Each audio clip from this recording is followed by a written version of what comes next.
та сама, конечно. Но я буду его кушать не просто так. Сейчас добавлю сюда размягшую голубую узбечку. Тоже замочила. Вот. Добавила узбечку.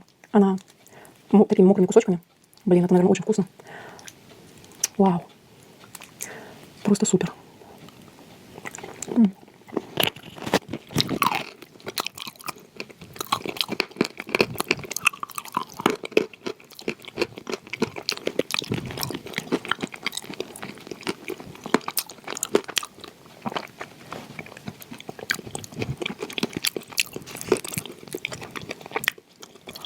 Я так скучала.